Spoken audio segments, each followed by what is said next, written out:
our perspective, we're doing as much as we can as far as the financial advisors in terms of our clients and meeting their specific needs, because every business and every individual will be different. So we are doing it basically a case by case basis. And Trevor, there's been changes, right, to when businesses have to file their taxes. Can you maybe run over that for everybody? Because I think that is significant for people too. Correct. The personal tax deadline has been pushed to June 1st. So this will impact all individuals with the exception, at this point, they have not moved. For sole proprietors, your deadline has been and still is June 15th. So they haven't moved that deadline yet. It's more for individuals who do not own businesses. Also on the deadlines, they've moved. If you owe taxes, they're not technically due now until September 1st. So this again would apply now to the sole proprietors, where even though your filing deadline was June 15th, you always owe taxes as of April 30th. So the tax payment deadline has been pushed, as well as they've moved the payment deadline for any HST balances that have come up since, I think it's March 18th was the official day that kicked in. And my only caution is if you're going to be holding on to your HST payments, just to be aware that once things are back up and running in a relatively new normal sense, CRA is pretty aggressive in collecting their HST amounts. So just to be aware, if you're going to use that as a short-term cash flow fix, that be prepared to make the payment on time, because if you don't, our gut feeling is CRA will come knocking pretty quickly. And I'm sure there's people that are going to use their HST as, cash flow. I mean, it would make sense, not great sense to CRA or to our favorite accountant, but it could certainly happen, that's for sure. Okay, so payroll subsidy, then there's the loan, and then there's the unemployment one, right? Yeah, so maybe share some detail on that and clarification as well. So that's the CERB, the Canada Emergency Relief Benefit, I think is what the actual name is. And this is where the government will pay up to $2,000 a month if you've been basically put out of work because of COVID, or you're self-quarantining, or you're taking care of loved ones who are affected by this. So really, if you're not working due to the pandemic, you will qualify.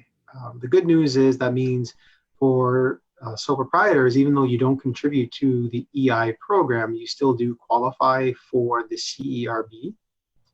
I know that we've been dealing with some situations where I have clients who want to keep some of their employees on, or contractors on, and they want to stay on, but they would make more money accessing the CERB than working for small amounts.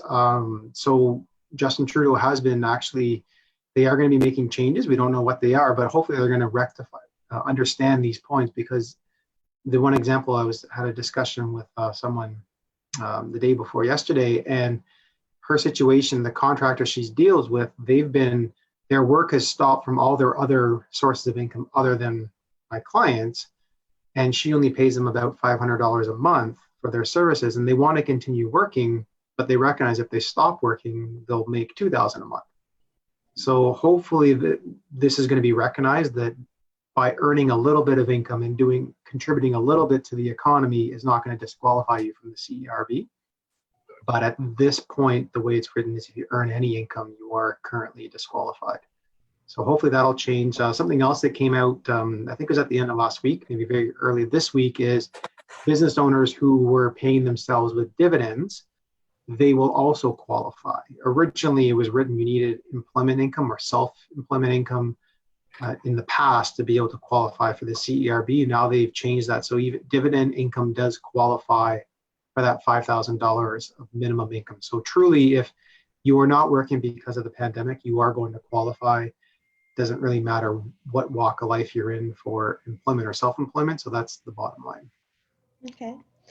And I know for both Dave and Wendy and for Richard, I mean, there's been tremendous changes in your business because of your payroll and contractors. Maybe you guys could comment on, a decision you've had to make and, your thought process on it and, how it's impacted you and the people that work for you. And Yeah, can the wage subsidy even help you, to hire people back? okay. I'll go first. The reality is, if you're a small business, so if I go right, so I've had to lay off. Okay, it's the reality. If revenue is cut 100%, which is the reality of what exactly has happened, even a 75% subsidy only works if you have a cash reserve, such as Air Canada apparently will, because they're hiring back 16,000 people. Under the wage subsidy. Right. So if you have the 25%, fantastic. If you don't, as a small business, and many don't, well then you let the tools that have been put in place by the government do the best they can. Now, of course, my messaging to folks was, if for whatever reason, because in our industry, for instance, it is not 100% closed down. Okay. So if you feel like you need to go work for somebody else, even though you love working with us, at least give me a chance to, let's at least have that conversation, right? Because there's a risk there.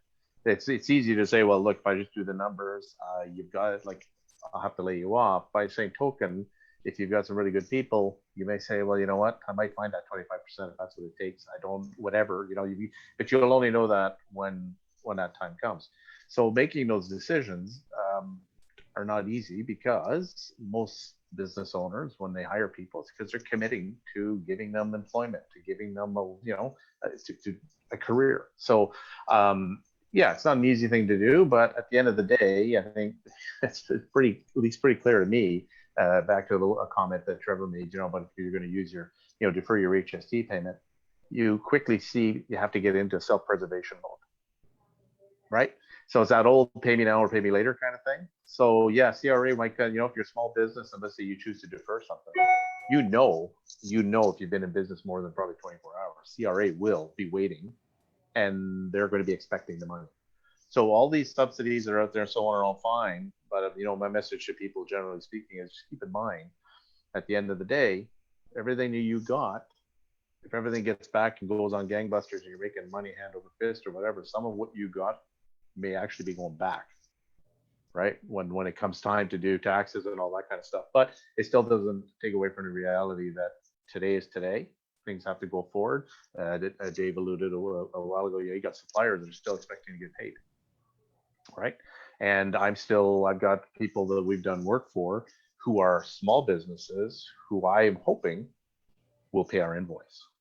Yeah. So there's a lot of hope out there, right? I mean, you're just hoping everybody can make it all come together. But at the end of the day, I think the reality will be there's got to be a lot of dialogue between everybody in the overall supply chain to be able to come out the other end reasonably unscathed. So you've got to talk to your suppliers if you're having hardships. You got to be able to talk to your suppliers, talk to your employees, talk to your clients, talk to everybody, so at the end of the day, you're not just putting your head in the sand in the hopes that everybody just kind of intuitively understands and doesn't, just lets everything go by, because that's not a reality of the way businesses run. The government's not going to do that. It would make no sense to do it that way. So that's a big, I guess, part of the way we're tackling this is, we're looking at what the tools are that are available to us. We'll make use of them when they make sense. But my biggest piece of advice is keep forging ahead on the business. Like, we've been talking to prospective clients virtually. I mean, I did a house tour for a client who wants to renovate their entire house next year. Everything in the house is being renovated. We did the first tour virtually. Okay. And I said, we'll get back to you in a month to see if we can actually go into your home so we can do this face to face and actually take measurements. But, we've got an opportunity. It's that we're developing, but we haven't left our office to make it happen. We have others who are doing exactly the same thing, because you can't just wait for, well, no, we always went to see our clients. That's just the way it was. And then we had a conversation in their kitchen about renovating their kitchen. Well, yeah, but I'm not going to wait 6 or 8 weeks to have that conversation. If I pivot a bit and say, well, we're probably going to have that conversation virtually. And we did. We used Zoom and walked around. They walked me around the house with their phone, and we saw everything. Generally we have a good idea what's going on. We know what they're trying to get done. We talked budgets so that they had a sense of what's so you've got to take this opportunity to say, well, okay, if yesterday we did business one way, in this new reality, how are we going to do business moving forward? And the interesting thing is, some of what you're going to do differently now you'll keep it and you'll continue indefinitely because some of it just works really well. Right. So that's kind of where we're at. There's lots. I mean, I'm not unlike any other business owner where you're like, I just don't know. And yeah, the uncertainty is probably the thing that's a little more worrisome, but can't do anything about it. So we take it one day at a time. Right. So Well, you're kind of like me in the sense that, we're working on future business, right? And past business. yeah, well, we signed a contract for a bathroom. And the Yeah. client said, well, I guess we'll start when we can start. I said, yeah, you'll notice in the contract that there's no dates because I have zero idea when this is starting. I honestly do not know. I'm clueless as to when this could possibly start because we have existing projects that have been paused. So we got to start those up again. And so where you fit in there. So, and everybody, I got to say, is understanding existing clients and so on. They say the schedule's irrelevant to all this. We just got to, stay safe and then we'll regroup and everybody will sort out their stuff. And, who knows, maybe people who haven't been calling because they assumed everything is closed, all of a sudden, when everything gets back to quote unquote normal, maybe Dave, Wendy, myself, for instance, and you, it'll be like, oh my God, there's just not enough hours in the day. But you know what? That's a better problem to have than the one we have now. So I'm okay with that. Yeah, no kidding. No kidding. How about you guys, Dave and Wendy? You had some big changes too? Yeah, we had some big changes there, and I've got a couple of questions or comments that Trevor might be able to help clarify. So we've basically laid off realistically most of our team at this point in time to reduce costs and keep up with the workflow that's coming in, being as we're on emergency service. Now under EI, one of the things I'd heard was the EI and the emergency benefit program. I can't remember whether that was one or the other. I seem to think there was a loophole in there that if someone was claiming the emergency benefit, whether they could claim EI or not. I know that was a question that came up from one of my team.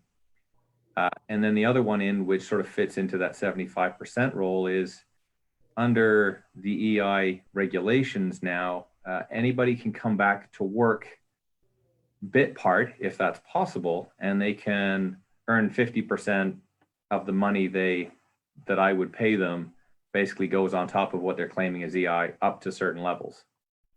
So that's one of those things as I'm understanding it. So basically if I have work, and so with my layoff, I now actually have two of my office team that are coming and working a few hours a week, where essentially they're subsidizing their EI. So they're working for me, but they're technically still claiming EI because they're not up to full wages. I'm not quite sure where they're going to fit into that 75% rehiring standpoint. And my concern from my technical side on that front is if I was to go into that 75% payback from the government, the limits that I saw there, which I seem to think were 847, I don't know if that was a week. Trevor said pay period, so I don't quite know how that works. It was either 837 or 847 a week. And I'm just looking at, for most of our technical team, their wages would be higher than that. And so again, that 75% now drops down to maybe 50, 65%. So it becomes less of an incentive for myself. But going back to Richard's point, if I don't have work for them, it really doesn't make sense for me to hire anybody anyway.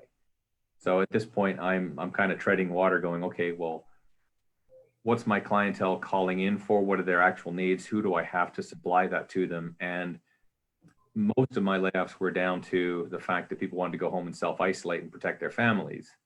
And although technically I can mandate to come back to work, if I don't have work, that's one issue. But the other one is, well, I also want them to be safe. And I don't want people to be torn. Do I come and work or do I be safe? And so there's a number of issues that are all cycling around to say, okay, well, what are we actually doing as a business? Because I'm looking at this going, okay, one, I'm a business that is essential service and I can serve the community and I can help out sort of like a first responder. So I need to fulfill that as an obligation to the community, but I also have to maintain the health of my team too, which is why most businesses now are working from home, video conferencing and that sort of stuff. So it's trying to find the balance between what can I do to help the community and serve the community in the best way possible while protecting myself and the rest of the people I've got on board and the team that are even isolated to protect their family. So there's a few different ways in there. So back to my EI stuff, I don't know if you can clarify some of those details, Trevor. Yeah, so if someone's currently on EI, they stay on EI. You don't get both EI plus the CERB. So it's sort of a one or the other. So if someone's applying now, you're going to be applying for the CERB. If you're previously on EI, you just stay on your EI claim. And as I mentioned sort of at the beginning, they have that qualification now. If you're earning any income during this period, currently as it's written, you do not qualify for the CERB. So even though you could be entitled up to $2,000, if you have the opportunity to make $500 from your business as an individual, by making that $500, you would be disqualified from the program. Now they have recognized that it's been said that they're going to fix that, and I hope that they do, because again, I think people would rather work. They just don't want to work to the detriment of making less money. Mm-hmm. So I think that will be fixed hopefully relatively soon, and that'll at least solve that. If you can get people, pay them for even, again, the example, $500 a month, then they'll be able to get topped up through the program. Now, whether it's the 500 plus the 2,000, we don't know the details, but at least I think I get the feeling that people would rather work but just not to the detriment of less money. The 75% question, I mean, that's a great issue, and that's I sort of made a comment there, trying to gear it towards the people who sort of need it most. So the ones who make less than, we'll say $50,000. I think it's topped out at $58,700 is what the maximum sort of salary level it's based on. So for those individuals, it's truly 75% of their salaries. If you have someone who earns more, well, easy numbers, $100,000 salary, you're right in your assessment. You're not going to be getting 75% of their pay. It's capped at that $847 per week, which is a far cry from what you're actually going to be paying them. So it's identifying what the numbers are, and which is why I said it's going to be hard for people to hire individuals out of the good of their will to keep them employed for the small business world. Again, Richard, you made the comment about Air Canada. Like, they have stockpiles of cash, and they're not small businesses, and they can do this out of the goodwill, which we need that. We need these big businesses to take that role. In the small business community, it's really, we need to survive. I mean, internally at our office, our goal is to keep everyone employed, and so far we've done that, and we're moving forward that approach. But we're also, I said, we're in an industry where we have yet to feel the full effects of everything, and everyone is in different situations. But I don't think what they have out there now is enough to encourage businesses to hire people out of the good of their hearts. You have to have the revenue coming in to justify it, and you have to be aware of the numbers. And hopefully you can find some happy medium when you talk to your employees. If they're used to a salary of $75,000, and you can offer them to pay them at a rate of $50,000, they're going to make more money under that than they would under the CERB program, which is $24,000 in a year. And it allows you to get full benefit of the 75%. So there is some give and some take, but it's a little unsure exactly how it's going to play out. Okay, you had a question? No, well, no, I can't remember now. But one thing that we have noticed is another sort of a knock on for us being in service as well, is that the supply houses are not taking anything back right now. So we have a bunch of stuff that needs to go back. We could get credit for, but they're not taking it, which means it's just tacking onto our bill. And it's just sitting there waiting to go back whenever that's going to be. So that's just another burden to carry right now, which is a bit frustrating. So we've got stacks of stuff to go back, but we can't take it back. So yeah, I think everybody's hedging their bets there, because I don't know where I was, but we're not taking returns for 90 days. Now, if you're thinking it from their perspective, they're conserving cash by not giving you the return. Of course. Yeah. Right. So everybody's trying to do the same thing, right? It's keep the cash as much as you can. So it's not, we all get it, but it still doesn't pay the bills at the end of the day. But it is the reality, I guess, when it's all said and done. the reality is we've never ever gone through something like this. I mean, sure, we've gone through major financial upheaval if you think of the 2008, right? But this is reaching into absolutely everybody who does anything for a living. Everybody. Even though Ottawa, for instance, has always been very insulated, if you will, from the Canadian any Canadian upheaval. Well, I think what Ottawa's now realizing is, that those days are gone. I mean, we have still a lot of public servants in Ottawa, but you still now realize a lot of those businesses that are supporting those public servants, all those coffee shops, all those lunch stands, all those people who made their living out of, there's franchisees, who have, 2 franchises in Ottawa, and one of them's in the building downtown. That's 0. That number is a 0 now, right? So I guess at the end of the day, it's just going to be, we're all going to hope. And I think if I can take anything away from this, the government, I think, is trying to figure out how to help. The announcement today by the Prime Minister is, instead of that 30% revenue drop, they're looking at doing it 15%. And instead of it being March of last year, it's what happened in the first 2 months, because you've got a bunch of startups who started in January. Well, there was no last year, but I still had a viable business up until, 6 weeks into my year, and the wheels started falling off my business, right? So they're listening, they're trying to do stuff, but it's going to take time, and I really don't know when the dust is going to settle on this. If I knew, I'd probably be the richest man around if I could tell you when this all stops. But anyway, interesting times, to say the least. Well, and there's also such a significant difference between, people on contract, lower income, or people that are self-employed or commissioned, versus those that have really stable jobs where all they've had to do is move themselves to home, right? And I noticed that, that there's still people that are out there buying or selling because their impact really is to stay safe and healthy, versus the other people that not only have to stay safe and healthy, but also have to worry financially and make some, serious decisions that they don't really want to make, for their business as well. So there's like a whole other spectrum. Right now, it almost feels like the haves and the have-nots, because there's people that are going to be able to ride this out no problem, and then there's others that are, going to have a long-term significant impact. And I really noticed that today. I wouldn't mind being a government employee, although I don't think I ever would have really lasted their past probation, but but right now, wow. So, Trevor, you know me, and so I have one payroll, right? And there is a $50,000 minimum, I think, on it for both programs. And although there's one where you can get up to $1,300, I think $1,375 or whatever.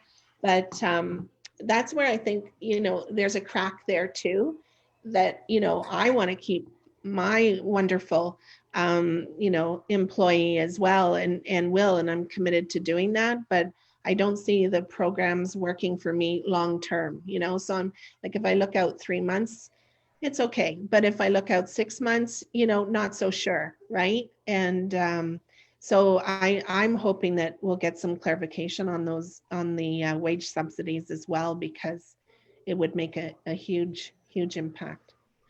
How about what other things? Is there any other decisions that you find you're having to make that besides payroll and laying off, that you're kind of surprised that it's in this whole package of the COVID-19 things that we're having to obviously shift our approach to business. We're seeing this as a learning for us, and moving into the next generation of home service providing, really. Like Richard was saying, we're starting to set up quotes. At the moment, we're looking at doing a water treatment consults. So we'll pick up the water sample from the person's house, and then one of our specialists will connect with the homeowner on Zoom and go through the process with them. So that's starting to go through process right now.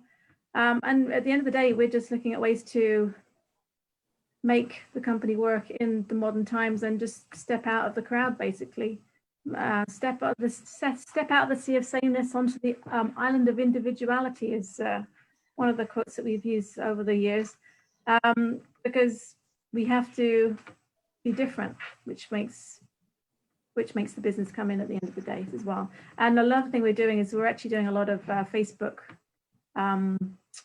boosts and advertising. That's the only thing we're doing right now. It's just awareness right now, educating homeowners, videos on how to check your toilets and videos on how to do certain things, just so they can do their own thing at home. So they don't want people coming in. They can still look after their own home plumbing and still hopefully keep us in the back of their mind when they do actually need us as well. So education is key in our side of things for sure. Yeah, essentially, we're seeing this as a complete business reset, whether it's from a restructuring standpoint, a working policy standpoint, but even from an industry standpoint, this is a time where, whether it's us or whether it's anybody on the Zoom call with us, nothing is going back to normal, right? The so-called normal. Business is going to be changed forever from this standpoint. And just from the pure amount of Zoom calls, technology coming into play, there is no job that is going to be unaffected moving forward. The question is, in each industry, to what extent, right? I think lawyers are now moving to accepting a lot more digital signatures, which means they'll probably finally get rid of paper, which has been going on for centuries, right? So that's going to be one of the industries. For us, it's about, well, what can we do remotely? Now, and Richard, for sure, we physically have to be on site at this time. I don't think there's anything that, like even the 3D modeling world, I don't think is going to come into play just yet and take our jobs away or enhance us such that we can do things from a remote location. But it's finding out how we can change our jobs to use the technology, the other changes that are coming up, even whether it's marketing, as Wendy was sort of saying, the Facebook, it's how do we communicating with our clients, because nothing is going back to how it was. And the question is also timeline, right? Like, is this the 2-week isolation period? No, I don't think so. We're talking months to years now, potentially for what's going on. So, it's just a bizarre time. So it's for us to be looking at this with a new mindset and saying, okay, well, how can we change moving forward? Yeah.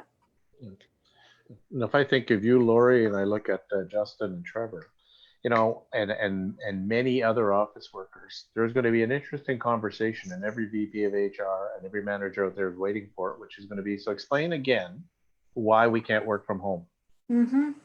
Did any of my accounting clients have any issues? And what about lending and banking? Like, aside from physical banking, but conversations around needing to finance $1 million or $100, it's the same conversation. So explain that one more time, why we can't do some of this from home. And sometimes you need that moment in time where all of a sudden you have to shake your head and say, yeah, you know what? Indefensible again. So for instance, City of Ottawa, you had to go to the desk, you brought in your application for a building permit and bring your money. Now I can email them my permit with my money. So somebody better not say to me when this is over, okay, well, that was only for a while. The answer should be, why is it for a while? Why? What's the while what part? And it's something as basic as this. When I go to the Navan landfill to bring a load of waste, I used to have to sign. To give me my paper, I would sign. Now there's a piece of plexiglass there with holes in it, and they just hand me the paper. So my question is, what was I signing before? And so therefore, apparently I don't need to sign. So there's all these little things where these processes are going to get re-engineered somewhere along the line, where somebody's going to say, we have a lot of stuff we were doing just because we were doing it, not because we really needed to. Yeah. And to your point, if the lawyer's ready to accept an electronic signature, that brings you a long ways, right? I mean, I think there's a lot of stuff. Now, don't get me wrong, just not everybody wants to work from home. Some people can't work from home. It's just not their thing, and I get that. But the reality is a lot of things are going to change. So for example, I got a Lowe's survey saying, hey, by the way, what are you thinking about curbside pickup or a locked area where you could go get your stuff. Like from this point forward, I'm expecting to be able to call Lowe's saying, I need 50 sheets of, I'm coming in, I need 2 sheets of this, one of those. I'm going to be there Tuesday to pick it up. Like I'm expecting that.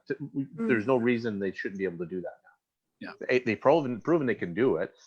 Granted, they really got to think it through, but those are things where you all of a sudden you're offering this new service that's of value that you never even thought about, or Yeah. you might have thought about, but you didn't really have to get there. Now you have to. I think in my industry, in finance and banking, I think it's pretty obvious that we've been moving to more and more technology and doing it yourself, right? And fortunately, we've been set up for this for some time. We used to use an analogy of don't get Ubered. So obviously that was a disruptor to many different industries, that one being one of the first ones, right? So I think it's going to cause a lot of businesses to have to reevaluate what they can do in terms of, does it increase productivity? Does it affect your bottom line? Are you able to cut costs significantly moving forward? But yeah, definitely there's going to be more and more changes in the new normal that we will see going forward. It'll be interesting to see those that can adapt and change with the times to come out better on the other side of everything. I can imagine our business right now having to pivot. How can we possibly do every single process, every single step without seeing somebody, face to face? I mean, Mark Habib yesterday was saying that his parking lot is now, his death for some people because he goes, they open the window, he gives them the paper, he stands back 3 feet, he explains to them, they sign it, he takes it back and he goes, back into the office because they can't come in. But ours has been really pivoting too. But I can say, like, I've listed some properties that, we've said only virtual showings and, done really good, extensive visual virtual tours, and yet still gone and had to do a FaceTime walkthrough for the buyer and the buyer agent. And then in some cases, the buyers purchased and that's been enough for them. And if we think historically, a lot of people buy new homes just by floor plans and an artist rendering, right? They buy a house or they buy a condo, so it should be okay. So some people they've adapted, and yet other buyers, still have to come and see it face to face. But because so many of my suppliers that supply things to me are small business owners, like one person, one stager or, one photographer or whatever. And, we're all trying to conserve our money that we have right now. And I go and I pay the bills and I'm like, oh man, that was a lot of invoices to pay out.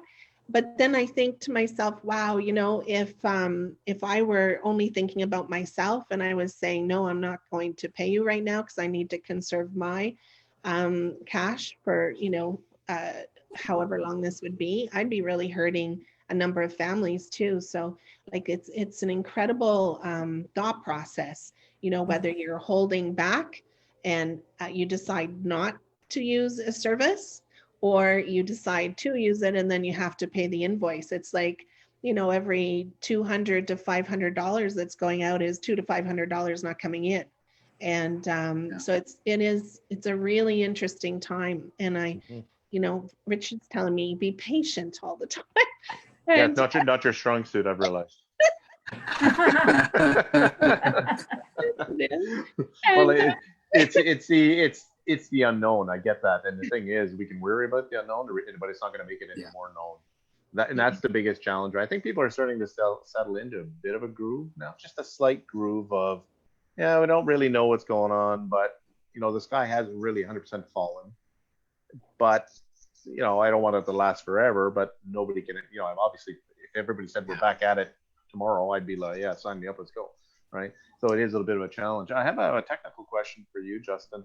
The idea behind the $40,000 loan, and there was some discussion or a comment by the government at some point about maybe 25% of it being forgivable. Well, what is that still a thing, or what's the rationale behind that? How does that work? Yeah, so that's actually going to be the most in terms of timelines, that's the next step that I think is going to be coming up.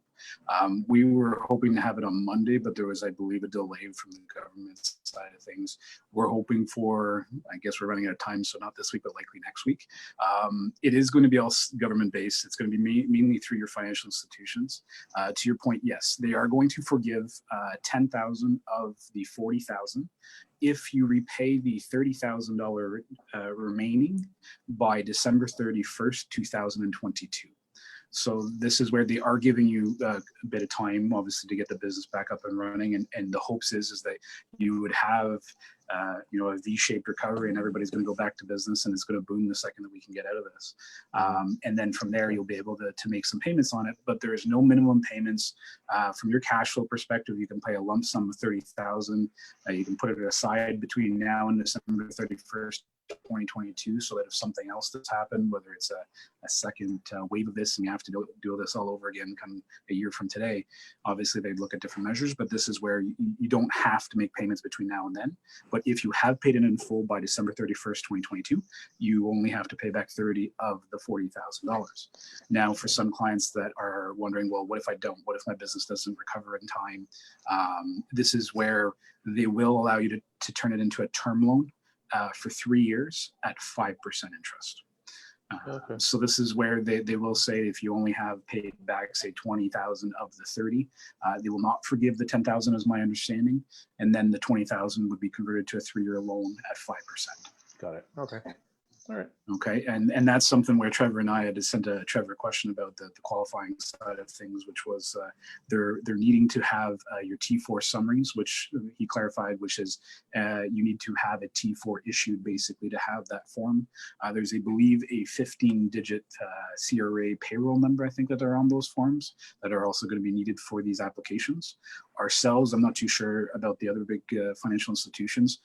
Our application process will be done all electronically to discourage people obviously from coming in. And it will be basically, we're expecting it to take about 7 business days after the applications have been submitted before the funds actually land in your account. The other thing that I think we're still waiting on some clarity is a borrower in good standing is a piece that they've added in, I think, since the original conversations happened. What that looks like is yet to be determined, and I don't know if that's going to be a government side of things, the bank side of things. As far as we've been told, the banks do not have any we don't have any control. We're just administering this as a government program.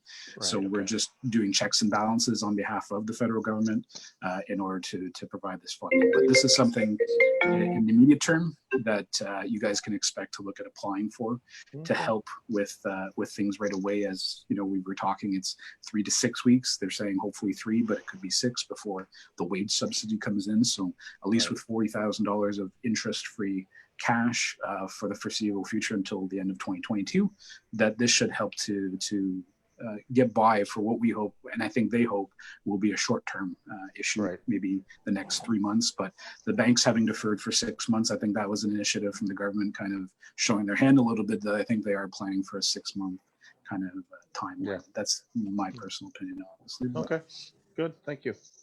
no problem. Justin, there was another piece that I was reading where the banks are supposed to be working with the BDC for another application. Do you know anything about that particular loan?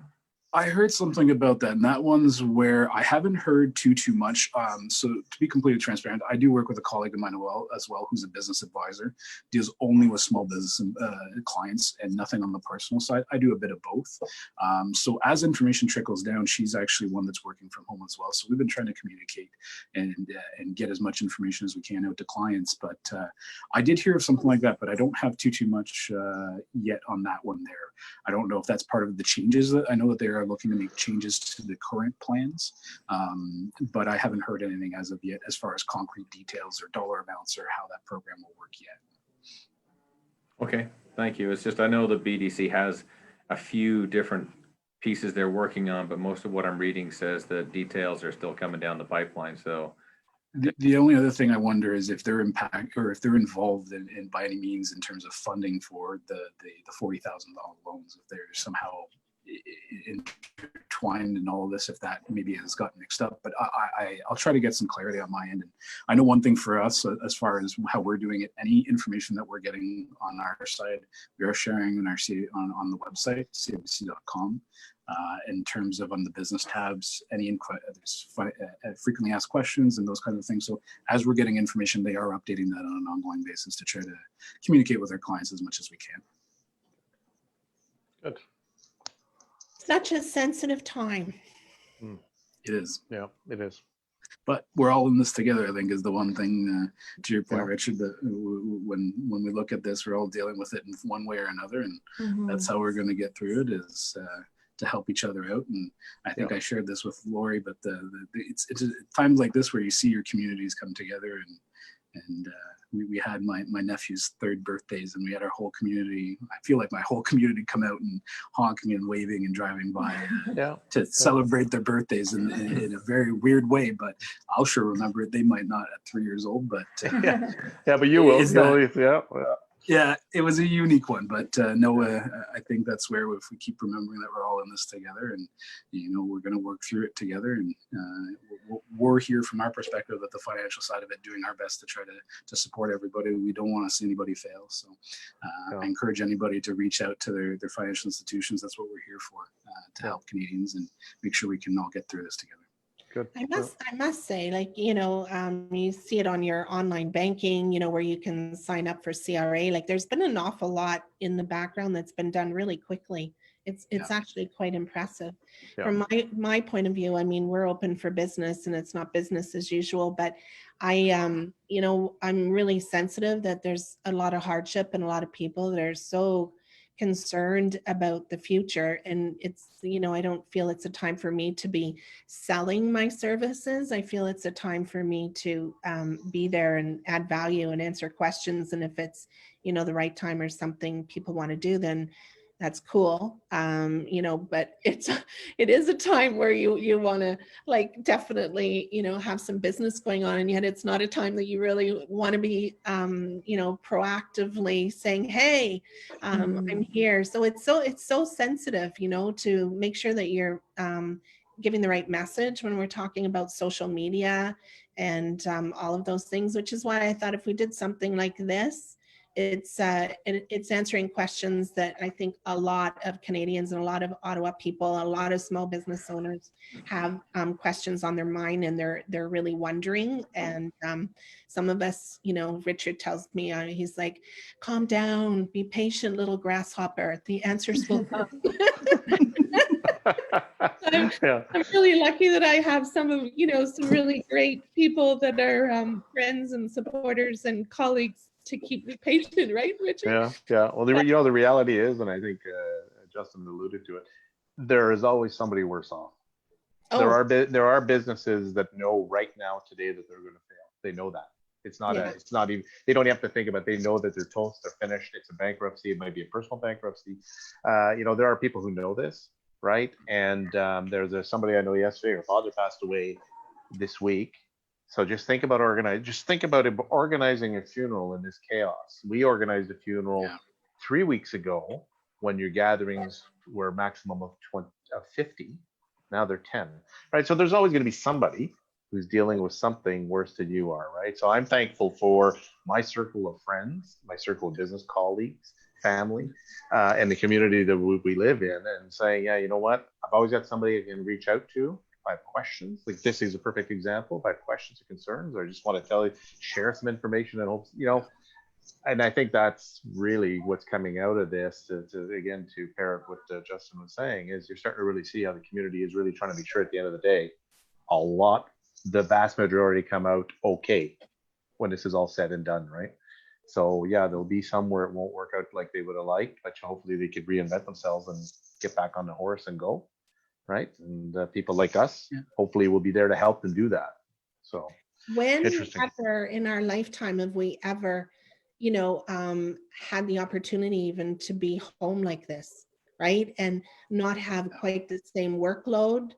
I mean, definitely more pressure and stress, but not the same workload where you can actually take a moment to think You know, like I know for myself, I haven't been able to do that in at least 10 years. And, you know, not to fill it in with Netflix and junk food is really the big challenge. But it's such an opportunity, you know, like I really, I love that Dave and Wendy are reinventing and, you know, finding new ways of doing business and wondering, and Richard, you know, wondering like, what do we need to do or not do, and, you know, how things are going to change. And I think that that's probably the advantage and the benefit, you know, that we have of a situation like this. It's, you know, it's bad, but it also has a real positive side. And you're right. I mean, our family and our friends and knowing who you can count on and seeing beautiful faces on Zoom. Like I never used Zoom before this. And the first time I was like, oh my God, I'm so happy to see all of you,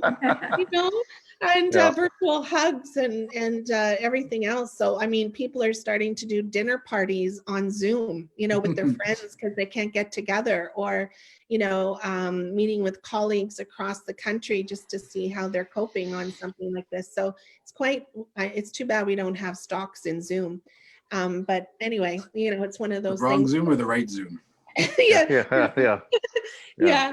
But yeah, it's quite an incredible time, you know, and hopefully we all come out of it not just healthy business wise, but also healthier in our minds and, in our hearts and in our relationships, because it's truly a novel time to be able to, you know, take advantage of it rather than not. And does anybody else have any questions for all these lovely people that are online here? I don't, but I do have a shout out for my plumbers who are out all day, every day, as well as Dave, who's going out as well, doing the odd job here and there, pretty much taking the front, not the front line as in hospitals, but still going into people's houses and having to wear their protective equipment. So they don't see this, they don't look at this stuff, but I do appreciate them. So I just want to say that. That's awesome. Anybody else have anything they want to add before we? The only thing I'd sort of add to that, which sort of fits into the whole community thing, is that certainly for when I've been out with my team out in the jobs at this moment, how respectful and not surprised or not sort of shook that the general public, our clients, whatever are. I mean, when we go in someone's house, they're like, okay, here's the door. I'm going to stand back, and you know, and no one cares whether you've got a mask on. Well, I mean, most people, because we sort of have that thing, some people couldn't care less whether we're wearing a mask or not, but people aren't offended when we're in with a mask on. But just how the communication's going, everybody seems to be quite relaxed about it, which is great.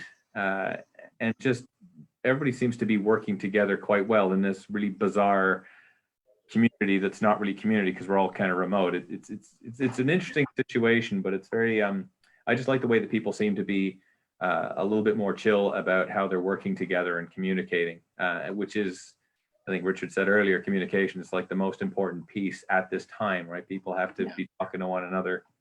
Yeah, more kindness out there, I think, than there has been, right? Or at least an acknowledgement that we could be kinder, and it's not that hard to be kind to each other.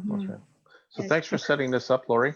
This is good. Thank you, Laurie. You know, it's a good thing just to get some perspective on stuff. You know, the professional expertise from both Justin and Trevor, just get a sense, and then a couple of three business owners trying to, you know, the what's what. But no, it was good to set it up, and hopefully anybody else who might have watched this on Facebook is saying, you know what, we all know we're not alone, but it's always nice to actually have it truly validated by somebody to say, yeah, you're not alone, right?